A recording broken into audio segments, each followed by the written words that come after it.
Welcome back. You're listening to Conservative Conversations with Tom Saruf. My guest today, a returning guest, is Brad Littlejohn, who is a fellow at the Ethics and Public Policy Center, as well as the founder and former president of the Davenant Institute. And he just put out a new book called To Freedom, Retrieving Christian Liberty in an Age of License, which we talk about today. We hope you enjoy the episode. Join the best in the movement. It's Conservative Conversations with ISI, educating for liberty since 1953. Brad Littlejohn, Happy New Year and welcome back. Thanks so much, Tom. Great to be here. Your new book, called To Freedom, Retrieving Christian Liberty in an Age of License, which is, by the time this episode is out, should be out and available for purchase. But I want to start with the subtitle, Christian Liberty, which is, I think, helpful because, there's no position from nowhere, but you're starting from a specific sort of commitment or a qualification around what liberty means. I'm curious, you referenced C.S. Lewis a few times throughout the book. Is this a sort of, he's a Christian, I think Anglican, but, ecumenical, sort of well-known for being a mere Christian or proposing a mere Christianity. Is yours sort of the same thing, or are there different sort of confessional breakdowns of what liberty means, depending on what denomination or confession you hold? Yeah, I think it's you think about it in terms of kind of concentric circles, that I think there's a fair bit of what I have to say in this book that I think could and should resonate with any classical conservative who understands the kind of ideal of ordered liberty, that we could trace back to Plato or to any number of philosophical streams. However, the book is written most specifically for Protestant Christian audiences, and it's addressing ways of thinking about freedom in the church, not just in the broader society. And so, I think, as I said, there's a kind of a broad kind of conservative vision of ordered liberty a lot of people could sign on to. There's a specifically Christian vision that I argue is ultimately the necessary foundation for a durable ordered liberty. And I kind of, I think that word durable is important, right? A society, I don't make the claim that you can't have any of the good things that I talk about in this book, any of the good fruits of liberty, without an explicit confessional Christianity, much less specifically Protestant Christianity.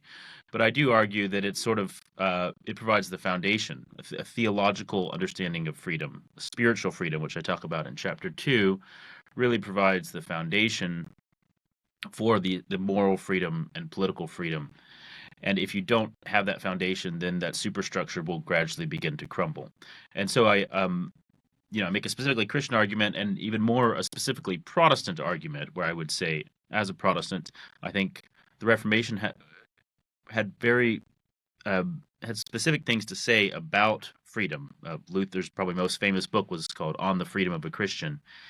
And that specific way of understanding the relationship of spiritual and moral freedom in particular, I think is important, and in fact provides, as I say, the best foundation for the liberties that we enjoy as in the American constitutional order. Hey there, listener. I wanted to take a quick moment to thank you for listening to Conservative Conversations. This podcast is a production of the Intercollegiate Studies Institute, and our mission here at ISI is educating for liberty. If you'd like to join us in fulfilling our mission, consider helping us by rating and reviewing this podcast on Apple Podcasts, Spotify, wherever you listen, to help us reach more listeners like yourself. Now, back to the show. And within that Protestant context, like when I think about Christianity and the development of Christian doctrine and theology, especially like when I think about like the early church, the early ecumenical councils, or they're responding in some respects to controversies as they're arising, and these sort of, maybe, I don't know if crisis is the word, it actually probably is the right word, moments in the early church help them or force them to sort of clarify what we understand Christianity and our faith to be.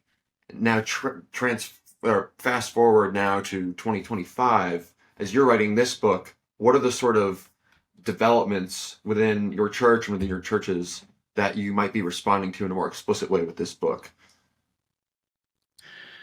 Yeah, so I think we do have a crisis today, somewhat in the evangelical church, and I think, you know, uh, again, I'm speaking from a Protestant standpoint, but I think Catholic listeners could, resonate with a lot of this as well, because Catholicism in America is very much shaped by the milieu of evangelical Protestantism as well. And, you know, there's always been a temptation within Christianity toward antinomianism. This idea that to be a misunderstanding that to be free of the condemnation of the law, which Paul talks a great deal about, means to be free of the law as such. That we're, kind of just, as Paul anticipates the objection, shall we continue in sin that grace may abound? Maybe we could just, just do whatever we want, and Jesus, because Jesus loves us, Jesus is going to forgive us. So don't get too hung up on legalism. So you have this antinomian impulse that's always been a temptation, and it was definitely a temptation at the time of the Reformation. Luther had to deal with it, and it's become, more than a temptation. I would say it's become kind of the mainstream sort of default operating procedure of many evangelical Protestants today, where there is this fear that to lay down any moral guidelines, any expectations for what our life together, uh, the norms for our Christian life together should look like, is seen as legalism, as spiritual abuse, as a sort of kind of authoritarianism, and doesn't Jesus love me just the way I am, right? And so, well, Jesus loves you as you are, and that's because he loves you. He wants you to be a better version of yourself.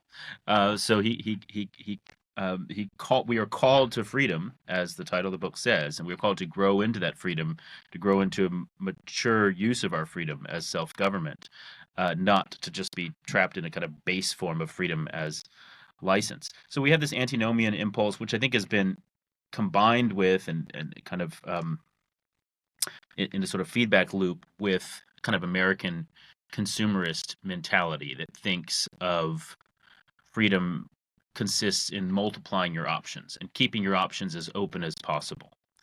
I was just reading last week an article in the Wall Street Journal about, I think the title was "What Happens when an Entire Generation Refuses to Grow Up," and it was talking about the increasing problem of millennials and Zoomers not getting married, not having kids, sometimes not even moving out from their parents. And it was interesting talking, like, the we like to blame, these stupid, irresponsible kids these days, but so much of it's actually from the parents and the vision of freedom that the parents have had, the boomer generation, what they've tried to give their kids. And so the parents that were interviewed for this article that were saying, well, we think it's so important that our child be free to pursue her real dream job and not just have to take the first thing that comes along. So we don't want to force her out of the nest.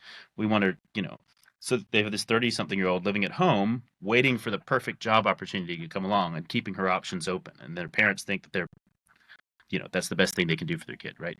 So it's this ideal of freedom as, again, multiplying options, which then becomes absurd. It's at some point, the point of having options is to choose one, right? To choose one and pursue one. But paradoxically, if you think that freedom consists in maximum options, then you'll never choose any option at all so that you can keep them all open.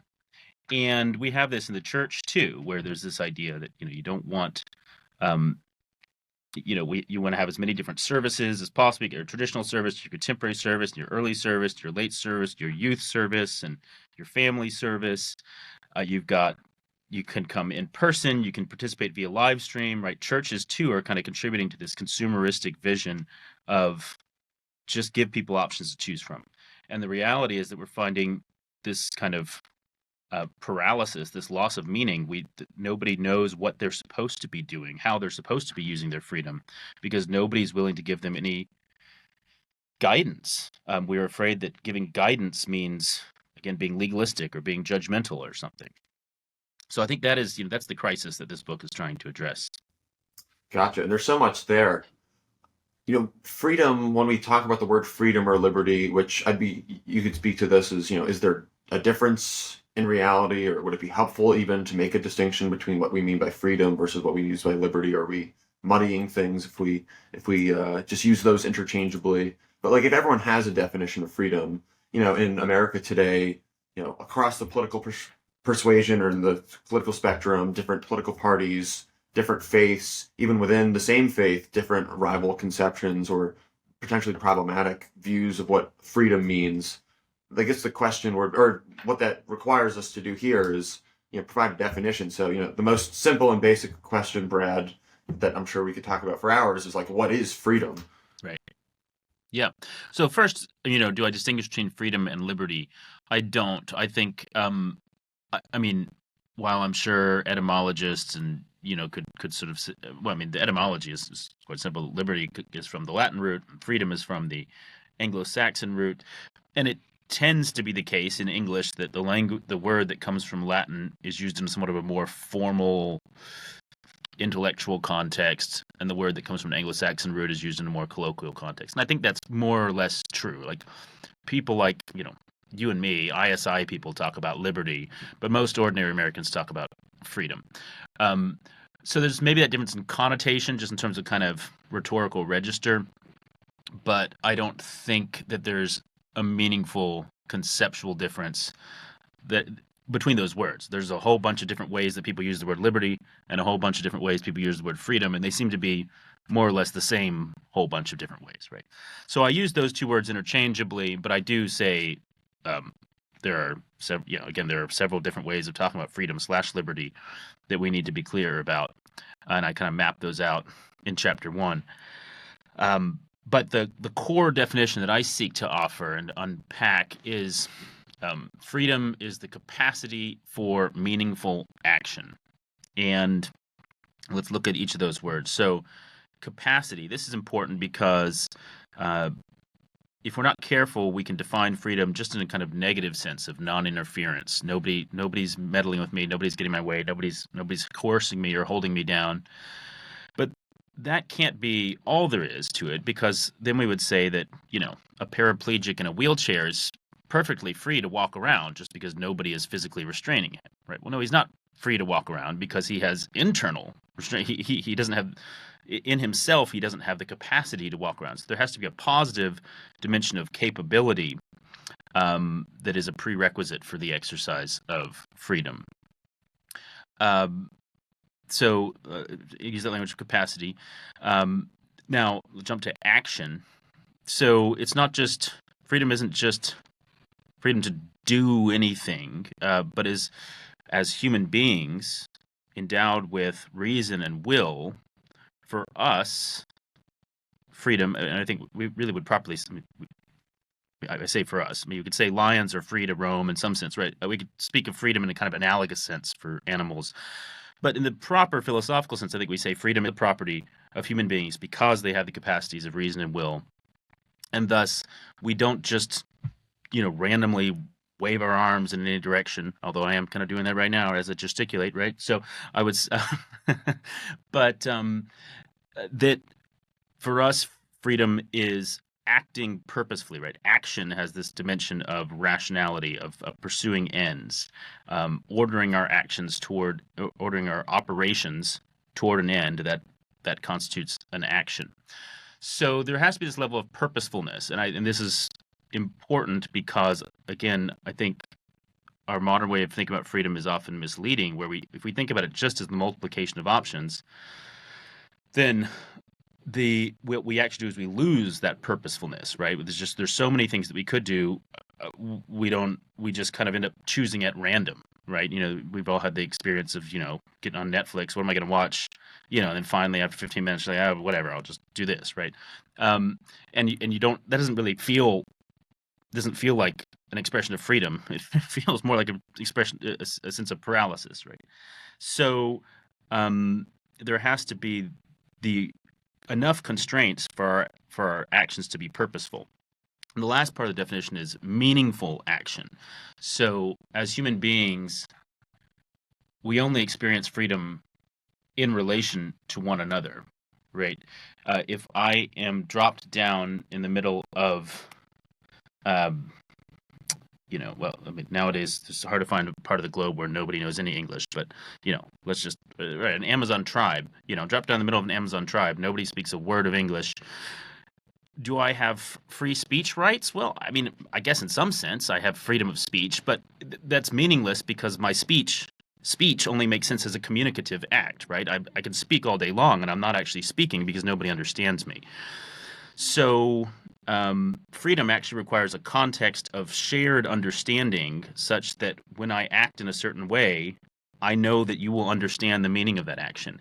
And this is, I think, really important because I think this is actually at the root of one of the things I talk about in the first chapter is this paradox, and that we're like, in some sense, we're more free than ever before, and we're constantly trying to expand our freedoms. And yet, if you look at the political discourse today, everybody feels unfree. Everybody's always complaining about the freedom being taken away.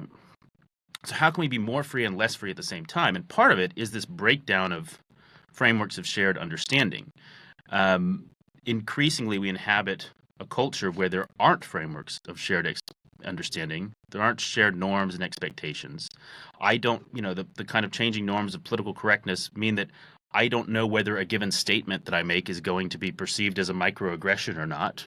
And so I don't feel free to act because I do not know what the meaning of my actions is going to be, right?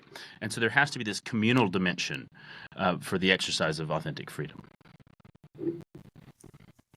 Just at the end of what you were saying there, I took a course in college on it was freedom in American history. It's like a history major capstone class. I mean, I read Eric Foner's book, I think it's like The Idea of American Freedom or The History of Freedom in America. It's an intellectual history of the development, political, economic, social, of how Americans understand freedom. And one of the key takeaways from that book was that freedom, at least in America, is always sort of concerned on the flip side of slavery or unfreedom. Right. So you can't just speak of freedom by itself, but you always have to speak of it, or it's always understood in our mind's eye as inexplicably tied down with this sort of unfreedom. This might be a strange segue, but when we think about like modern like evolutionary science and sort of like return of determinism, I find this a very interesting. I don't know what to make of this. Because at the same time there are people who think that our actions are it's like atoms in motion, or that it's all a function of our evolutionary biology. So we're not actually making choices. Our will is not really free. We kind of think it is, but this is a delusion. And this is not a new idea either. But at the same time, there's such a frenzied passion for freedom and thinking about its relation to slavery. Do you have thoughts on how we might make sense of that, either politically or theologically? Yeah, that's an interesting thought. I mean, I think there could be this sense in which when we experience freedom being threatened from one direction, we can seek to sort of compensate by trying to expand freedom in another direction. And so there is this sense in which the rise of biological determinism and the suspicion that we might, at some kind of really baseline philosophical level, in fact, not be masters of our own actions. Well, there's nothing. If that's true, there's nothing we can do about it. But we can at least try to compensate for it by, kind of expanding the illusion of freedom in the economic and political direction.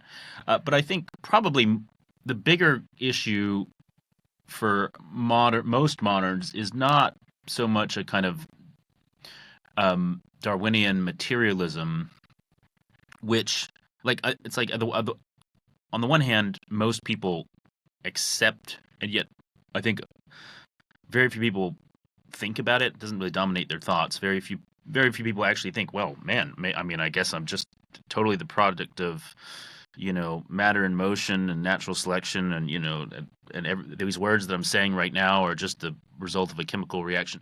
Very, like, most people are just like, yeah, whatever. I think I am actually have free will in that sense. But I think what is a bigger anxiety for people is the kind of let's see, I'm trying to think of a word for it, but basically behavioralism, the idea that we are products of social conditioning of our environment, right? And you see that this is very big in wokeism and identity politics, where there's this, like, you are not an individual, you are a white male, and therefore you see the world in certain ways because you're a white male, and you experience the world in other ways if you're a black female, and so on and so forth. And so that we're our agency is kind of dissolved into this class identity or racial identity, or the product of our upbringing or something, right? So I think many people experience this kind of loss of freedom in the sense of no longer being sure whether they are themselves responsible for their actions, which, is cuts both ways, because it can be exhilarating. It can be to be like, well, I'm not, I'm not responsible for that crime I just perpetrated. It's all because of society or my upbringing or whatever, right? So, on the one hand, we want that kind of get out of jail free card. Sometimes quite literally, you can juries will fall for this, right? It can be a get out of jail free card, and at the same time, we find the loss of agency in that theory of society. We find that very a source of great anxiety, I think. Yeah, that's perfect. You actually hit on what I was really trying to ask, but was asking very Okay. poorly, which is the more like the social constructionist kind of woke view. Because if you think Yep. of freedom and unfreedom, or freedom, the freedom for some being predicated on the unfreedom of others, which was kind of not the overriding theme of Foner's book, but one of the, I think, central preoccupations with what he was thinking about, or how this has been understood throughout American history, with, well, obviously, like slavery, and then the status of women and their rights as individual citizens with full voting rights, and these sorts of things, the populist movement, and sort of class-based differences of freedom versus the sort of liberty of contracts. And do we have the robber barons who get away with exploiting workers who are living, the other half are living in these sordid, deplorable conditions? The sort of upshot, or the extension of that, is how can we continually exercise and expand the scope of freedom for more and more people in more categories. And this reminds me of our conversation a few months ago, where we were talking about how technology, Right. That medium being the message for the absence of limitation and restraint, the sort of options maximalism. I think I guess maybe I'd phrase it or put it this way, is like one of the conclusions I maybe came to is, from the end of this course, was like, what does freedom really mean? Does this actually have a genuine meaning, or is this more of a rhetorical term that has great purchase in our minds, but is so malleable and so vague that it could be a distraction that really covers over what would really matter? And maybe I would offer an alternative of, instead of called to freedom, we are really called to order. Instead of focusing on freedom or rights talk, we should instead focus on, what Russell Kirk calls the first need of all, which is order, which is the sort of, like, I think is, order in one's soul, order in one's community, getting your affairs in order, maybe freedom from sin, or freedom from the influence of, demons, or, bad things, and trying to set yourself in order, where freedom. And that's not just a personal task, but also something that's more communal than, instead of talking about freedom. What do you think about that? Yeah. So, I think that the problem with the language of order, there's two ways to talk about this. So, just one, sort of, just kind of pragmatically and rhetorically, I don't think you're going to get very far by telling people, let's just stop talking about freedom and start talking about order, right? So I think maybe you think that's where people should be, but the reality is that freedom does have tremendous rhetorical resonance, tremendous purchase in, especially the American imagination, and it's so interwoven with our constitutional legacy that I think we can't just say, well, let's set aside this term and talk about something else, right? So if we want to articulate a conservative vision of the world, I think it's important that we find a way to do so within the language of freedom, rather than positioning ourselves as being like, well, yeah, freedom's nice, but let's talk about something else, right?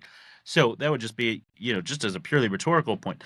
But I also think that order um, wouldn't be sufficient as a replacement because, I mean, order um, is too static, right? Order is the whole cosmos is characterized by order. And what's unique about us as human beings is that we have agency, right? As I said, that we are actually able to choose. Going back, we were just saying about determinism, right? I mean, order fits perfectly well with a thoroughly determinist view of the universe, and but we believe that it's not determinist. That we, in fact, are we are called to act within the world, to not to change our surroundings, not just to accept them as they are. And the two have to be. We have to. We can't just be all about dynamism and change and let's go in whatever direction we want, right? We have to recognize that there are constraints that we operate within, and that's why we have this phrase ordered liberty, which I think brings us together, right? Which recognizes agency, forward direction, change, and yet structure, continuity. But what I try to stress is that I so sometimes people look at the phrase ordered liberty and they think, okay, all right, so what you're saying is it's kind of like, um, all right, liberty's fine, but you don't want too much liberty, and so you got to kind of counteract liberty with order, and then you get kind of this healthy, this sort of tug of war. You're going to get halfway in between, some order, some liberty. And I think that's not how I want to think about it. I want to say that actually, so it's not like ordered liberty is less liberty. It's actually ordered liberty is a truer, fuller liberty. And again, with this idea of, because ultimately, what is freedom for? Why do we want freedom? It's to accomplish things within the world, and to accomplish things within the world requires directionality, right? Can't and not aimlessness. And so the metaphor I give, I think I give this in the book, right, is maybe I don't, but I certainly use it often. Is a bowling alley, right? So that if you are, and I think it's very very helpful metaphor on a number of levels, because all right, the goal of bowling alley is go in a very particular direction. You're going to go straight down, right down the middle. You want to hit the mark, and you're constantly striving toward that excellence. You don't just throw the ball in any direction; it'll get thrown out of the bowling alley. Now, a really, really, not just, I mean, a really good bowler is going to be able to do that entirely on his own. And as you become practiced in bowling, you want to just throw it right down the middle of the alley and be able to maintain your own aim. But when you're just a child, that's not going to work. You're always going to end up in the gutter, right? And so so you put up the bumpers, and what the bumpers do is the ball zigzags back and forth, but it ends up going more, the bumpers turn that sideways motion into more or less a forward motion. And that's how we should think about the role of law, right? In ordered liberty, is that law is there's a directionality toward it. We're heading in a certain direction, and law, we think again in terms of this kind of big aimless circular field, and law is just the boundary fence, the electric fence around the outside that says like you're not allowed to go outside of this, but you can play in the middle of this field and go whatever direction you want, right? That's the kind of the modern liberal vision. And I say no. The correct vision is there's a telos of human nature. There's a target we're seeking to hit, and law is these constraints on the side that help our wandering wills to stay more or less on track. And as in the bowling illustration, it is the person who has achieved excellence in virtue, the person who's self-mastered and self-governing, doesn't actually anymore need those laws, those external laws, because he sort of mastered the kind of internal laws of how to bowl right down the middle. So anyway, so that's how I think about order and liberty together in a relationship in which order actually helps liberty become the fullest version of itself. That is a helpful metaphor. I've also heard like if you're running around near a cliff, you're not really going to be able to enjoy that play or whatever it is that you're doing near the cliff unless there's a fence by which you're protected from excess, i.e., falling off and Right. down. Right. Um, I guess on this sort of question of um, the well, maybe let's ask it this way: if it is the case that we cannot do without talking in terms of freedom, both rhetorically but also substantively. Um, and we have this sort of definition of capacity for meaningful action. I want to go more closely into the book because you spend a lot of time talking about the sort of moral and spiritual freedom within the Christian tradition. I'd like to unpack that with you more of how we're called to be free from a biblical perspective, the sort of freedom of Christ's salvation, but also this problem of slavery to sin and our own sinful past of all of mankind, starting from Adam. Um, so if you could, helpfully pull out some of the main themes or teachings from the Bible with respect to not political freedom, maybe we'll get there, but more the sort of spiritual and moral freedom and how that calls us to live our lives in a certain way. That would do, I think, a lot for Yeah. starting to give a Yeah. fuller Yeah. picture of a Christian liberty. Yeah. So if we kind of start moving backward from political freedom, and the founders talked about that the political freedom in the American Constitution depends upon the presumption of a self-governing people, a moral and religious people, right? So there has to be uh, this moral freedom that is the mastery uh, of the reason over the passions, or the proper, that's one way of talking about it, or at least the proper relationship of reason and passions, right? So that the passions are not being indulged to excess. And if the passions are being indulged, then we quickly become slaves of our passions. This is biblical language. This is um, Platonic language. This is language that resonates with our everyday experience, right? Where we understand that just being free to do whatever we want, if by want we mean feel like in the moment, very quickly turns into a kind of unfreedom.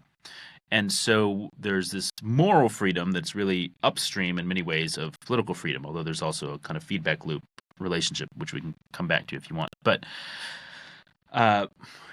that is a in Christian language is a freedom from sin, right? Or freedom over sin, a freedom uh, to pursue that telos, to bowl right down the middle of the bowling alley. Now, what Christianity offers, though, particularly, is that there's something even more fundamental than that moral freedom, uh, because because we understand that, in fact, our bondage to sin is much deeper than the philosophers may have realized. It's not just a bondage to particular sins, particular bad habits, but it's something so we're corrupted so deeply at the root that, in fact, we're just playing whack-a-mole, right? We cultivate one set of virtues in order to restrain vices. We're like, okay, I'm too much of a glutton. I don't want to be, I don't want to be fat, and everybody kind of think of me as the fat, lazy guy. So I'm going to work out and be buff, and then I do that. Okay, and I've mastered myself. Oh, and then I realize, oh wow, I'm vain and I'm I'm prideful, and that's really what's guiding this. Okay, so now I've got to mortify that vice, right? And so, in fact, we the virtues that we're using to fight our vices, those virtues are themselves splendid vices. They're just somewhat better vices, but they're still a form of sin. And so will be in that pursuit of moral freedom. If we're relying entirely on our own devices, we'll realize this isn't working, right? And we'll be driven to despair. We'll either be driven to despair, or we will deceive ourselves into thinking that we really have attained something, and we'll just be hubristic. So, what Christianity says is what we actually need is we need to be freed from that crushing psychological burden of self-salvation, right? That gnawing sense of guilt that I'm not good enough, that fear of death and what comes after death, and that guilt and fear can only actually be overcome through faith in the promise of Christ, who has set us free from this power of sin, this and the condemnation of sin. So, through accepting that spiritual liberation of Christ, we are then enabled to embark on the path of moral freedom with confidence, resting in the Spirit rather than relying on our own labors. Right. So that fundamental spiritual freedom makes possible the journey toward moral freedom, which then provides the foundation for durable political freedom. Yeah, and thinking through the connections between the sort of spiritual freedom and moral freedom, then to return to the idea of a political freedom, I don't remember where it was, but I've heard like two sort of views of liberty with respect to like a political freedom, which is one is probably the more ancient or classical, which is like what is not expressly permitted is prescribed or disallowed, versus what I think is what we understand in a more modern sense is what is not prescribed or expressly forbidden is permitted. And I think this is a Christian idea, or a tension within the Christian conception of liberty. And what do you make of that, and how we're supposed to maybe historically understand that progression from one to the other? And even theologically, like what is the, I guess, quote unquote, right way to think about that?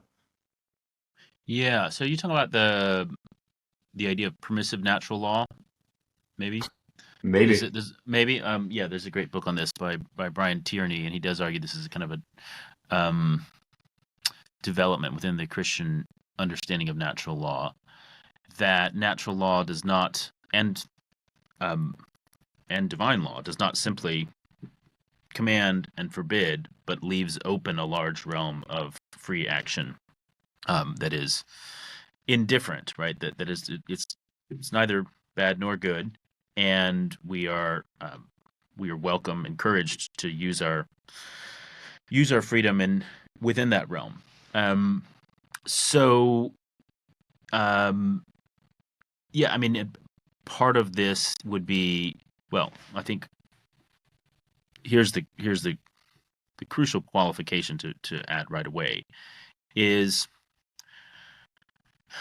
so that idea that develops within the Christian natural law tradition and is also a big part of Reformation teaching. So, like in the Reformation, this is applied with reference to canon law, where there's a sense that over the course of the Middle Ages, there's been this whole development of all these different rules and rituals, and this is when you're supposed to fast, and this is when you're supposed to feast, and this is how you're supposed to treat these relics, and this is how you do penance, and so the Christian life feels weighed in with all these new rules that are not found in Scripture, and that doesn't mean that they can't be useful, but when they do become a burden to conscience, it's important to say, no, these are actually, fasting is good, but it's actually a matter of your Christian liberty when to fast and when not to, right?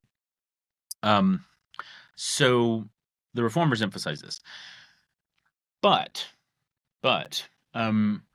historically, this was understood. This idea of a zone of permission, or adiaphora, or Christian liberty, was understood primarily as underwriting the pluralism of different political communities. Is to say, precisely because the natural law, say, here's a good example. A common subject of argument was over inheritance laws, right? Like, was it primogeniture, or was it supposed to be split equally among all the children? What about, do daughters inherit the same as sons? Was it entirely up to the will of the the person making, we call it now making a will, that whole idea of I can write down my will for how I want my property to be divided. That's a fairly late development in Western history. So inheritance law is an important debate, and debates over what does natural law teach, um, and often the conclusion was, well, no, actually, natural law leaves this open. This is a matter of liberty, but by that they meant it's the liberty of different political communities to determine different laws that they thought were appropriate for themselves.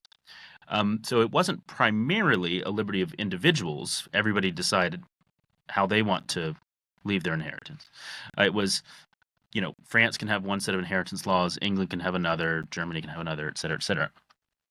And even in the Reformation churches, the idea was to say the Pope is not allowed to prescribe for all of Christendom what the liturgy has to be or whatever.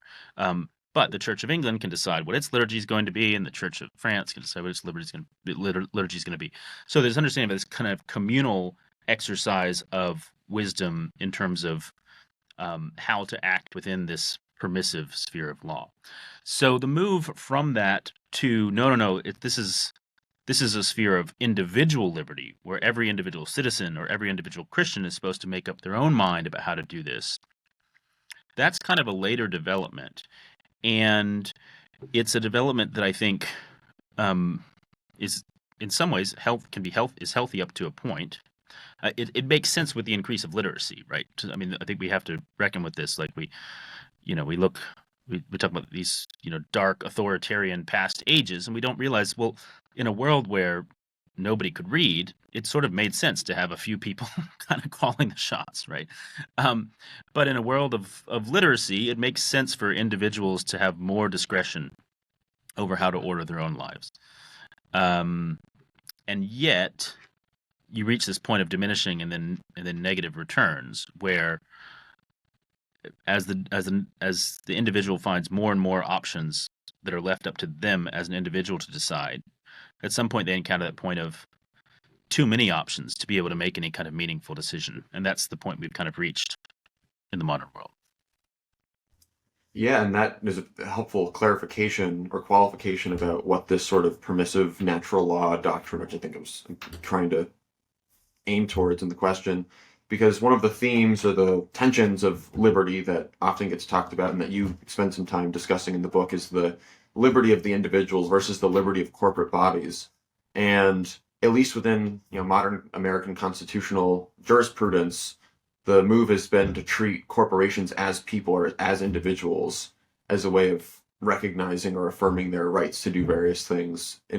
But there does seem to be a confusion, or at least I get confused sometimes. Can a corporation own a home? Does a corporation live in a home?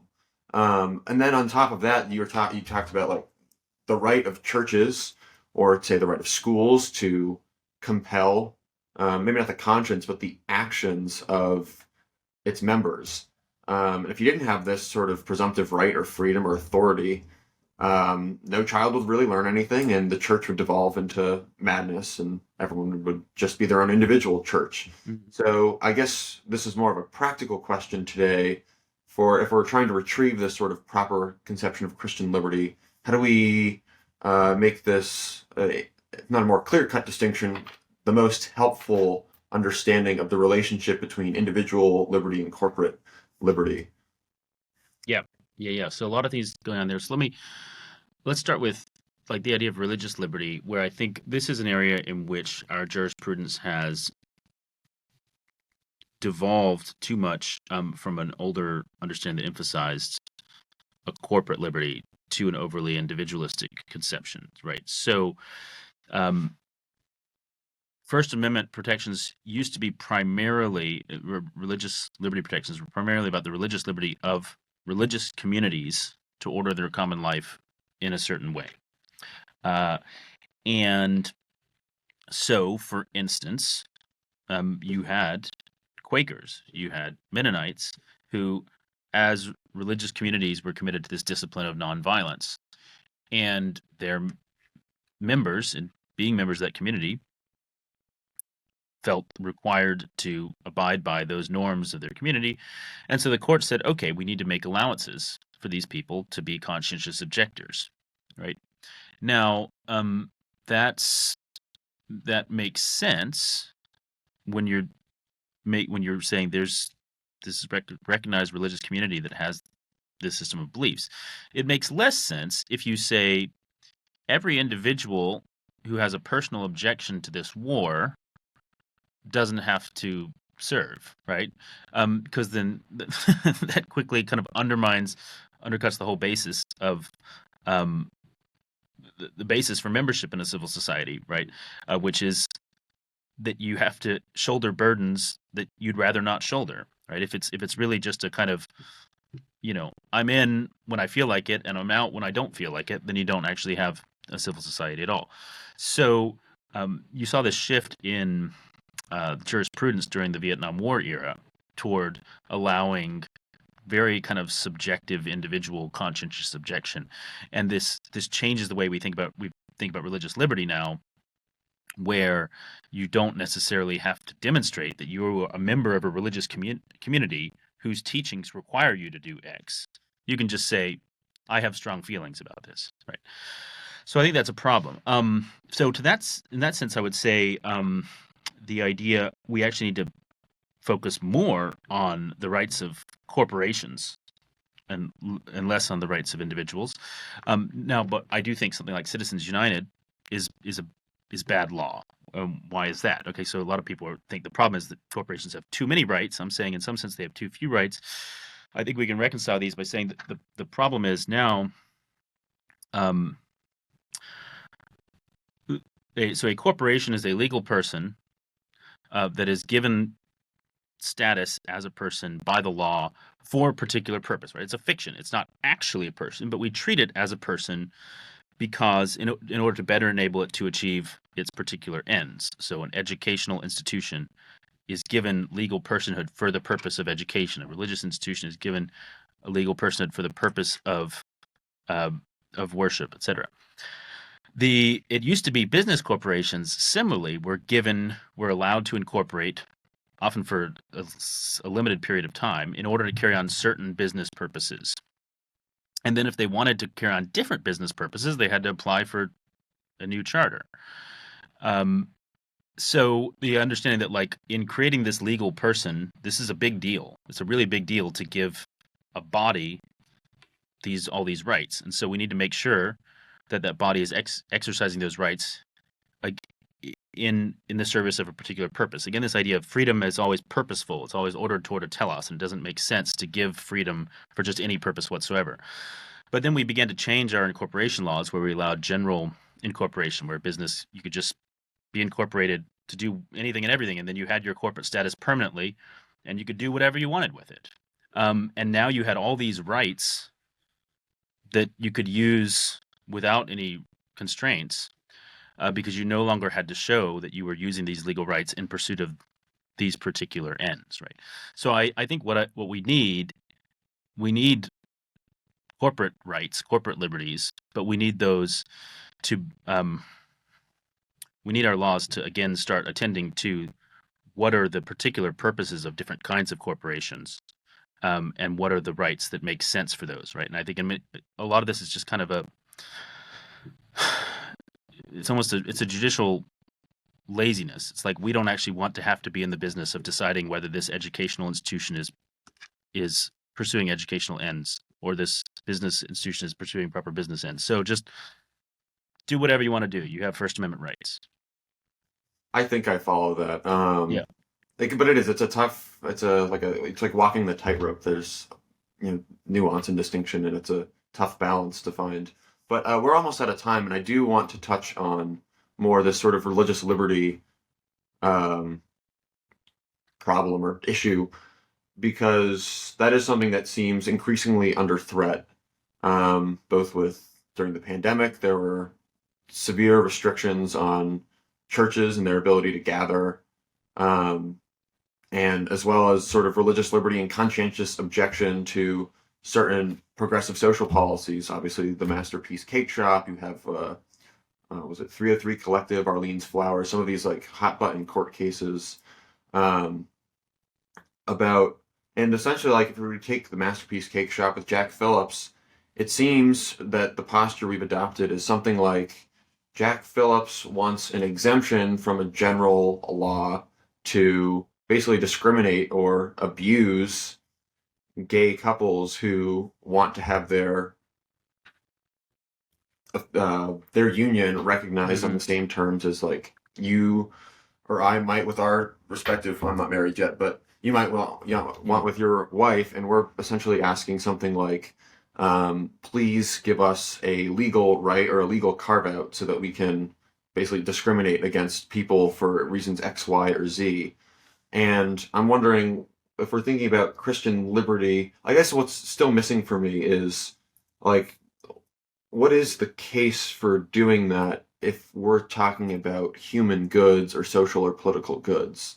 Not just rights of individuals, but like a care for the common good. Some Right. would argue that this is like that part of this is, you know, the equality of marriage is a positive good, one that, your rights to religion for historical reasons can't override that. What's the sort of, and like there are instances throughout history, and Supreme Court has tamped down on certain religious beliefs and or religious practices. We might hold this belief, but we're not free to act on it. That is I think we would agree in some, or at least in some of these cases, an undue burden on religious institutions to enjoy a broadly conceived right of religious liberty. So what's that sort of balance in Yep. closing? Does that make Yeah, sense? yeah. Okay, so I think 3 points to make there. So just first, briefly, the pandemic restrictions, I think that's a great example of what I was saying about failing to respect the distinct ends of different kinds of corporations. Because it's really interesting. You like often, I mean, there were some cases where it was like, it looks, you're actually treating churches more harshly than you're treating these other businesses. But usually, those, you know, the, judges and political officials said, "Look, we're not allowed. We're saying this church is subject to this gathering limit. It's the exact same gathering limit as we're, applying to these other things. You're not allowed to meet, but neither are these people allowed to meet. You know, you're operating the same. You're operating under the same constraints as movie theaters are. So what are you complaining about?" And what's interesting is that makes a total sense if you think that religion is just another kind of consumer good. And some people want to go to the movie on Sunday morning. Some people want to go to church on Sunday morning. Right now, in time of pandemic, we've got to restrict both of them. Uh, and the reality is that religion serves different goods than a movie theater, higher goods, more important goods, and therefore a higher burden has to be met if you're going to prevent people from gathering for worship than if you're going to prevent people gathering to watch a movie. And the fact that our jurisprudence can't make that distinction anymore, I think, is evidence of kind of how far our relativism has gone. Second thing, though, is so like the Masterpiece Cake Shop thing. So this is something I talk about in the book, which is a shift from a liberalism of toleration to a liberalism of affirmation. So it used to be understood, our religious liberty jurisprudence, and indeed, the way we thought about a whole host of issues was, all right, it's important to have tolerance. It's important to say, look, this is what we think. This is what we think is good. This is what we think is best. And yet we recognize that you can't force people to do everything that you think is best. And so you allow people a certain leeway to do things that you think are not so good or even outright bad in some cases. And you tolerate that right of others to do their thing within certain bounds, but fairly wide bounds. And that was kind of how a lot of our laws developed in the 18th, 19th, 20th centuries in terms of a gradual expansion of what things we were prepared to tolerate as a society. But that language of toleration still implies judgment, still implies discrimination of a kind. It says, this is good and this is celebrated, whereas this is bad and is merely tolerated. And what happened, and I talk about it in the book, I think this is most clearly articulated in the philosophy of John Stuart Mill in the late 19th century and then became kind of mainstream in the late 20th century, was that no, that is psychologically oppressive for me if you tell me that you think that what I'm doing is bad. because then I feel constrained by these social norms. I feel oppressed. The law might not be oppressing me, but society is oppressing me. And so you need to actively affirm me in what I'm doing, not just tolerate it, but affirm and celebrate it. And that's what's behind these, a lot of these lawsuits, right? Is saying that this private individual did not affirm me in my gay marriage, and therefore they have sort of assaulted me, right? Assaulted my psychologically. And of course, the problem with that is it very quickly becomes incoherent, because you cannot equally affirm and celebrate all viewpoints, all behaviors, because many of them are antithetical to each other, right? And so we quickly saw that it's just simple logic, right? And it's amazing that so many people failed to see it. That if we say that you have to actively affirm the gay lifestyle, then that meant that you could not similarly affirm the traditionalist Christian perspective, right? So we need to affirm all viewpoints actually meant, no, we need to affirm and celebrate the new progressive viewpoints. And we can't, but we actually can't we can't even tolerate anymore, because we don't actually have a category of toleration anymore, right? We can't tolerate these backward, retrograde religious viewpoints. So I think what we need to recognize is that ultimately there have to be a society can't, total viewpoint neutrality is impossible. Society has to operate from a conception of what it considers to be the good. And then from that conception of the good, it can say what all departures from this good can be tolerated in the name of individual liberty, in the name of, just limited government is a good thing. It's it'd be just be awfully expensive to try to be prosecuting every vice all the time, even if we wanted to. So on that basis, we say, this is what we think is good. This is what we think is harmful. This is only a little bit harmful, so we're going to allow it. This is really, really harmful, and we're not going to allow it. And every society has to make those decisions. And so religious liberty, for instance, doesn't mean you can engage in human sacrifice. Does it mean you can engage in animal sacrifice? That's been a little more debated. I think the current state of jurisprudence is yes, but not many people do in America today. So there are things that we might think are bad and harmful, like animal sacrifice, but we still permit those. There's things that we think are really, really bad, and we don't, like human sacrifice, and we don't permit them, whatever your religious convictions are. And then there's things that we actively affirm and celebrate. And that's a coherent way of thinking about things. And you have to make a lot of prudential determinations at every point as to what falls into tolerable harm versus intolerable harm. But what we have now is a completely incoherent framework where we pretend that we don't actually believe that there are positive goods, and we don't want to talk about toleration, because that implies moral judgment, and yet we are all the time actually making these moral judgments. And the reality is that because Christianity actually allowed for limited government, because it said it's not the task of the state to adjudicate every evil, to punish every wrongdoer. You can leave some of these things to God. If you no longer believe that, then why shouldn't you prosecute every bigot, every racist, every hater, right? So I think that's, the breakdown of religious liberty and many forms of liberty is a response to the breakdown of faith in any kind of higher court of justice.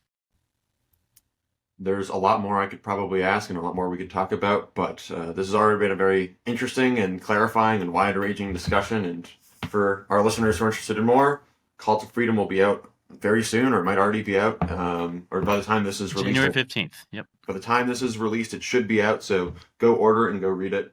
Brad, thanks again so much. But in addition to Call to Freedom, where else can people find your work?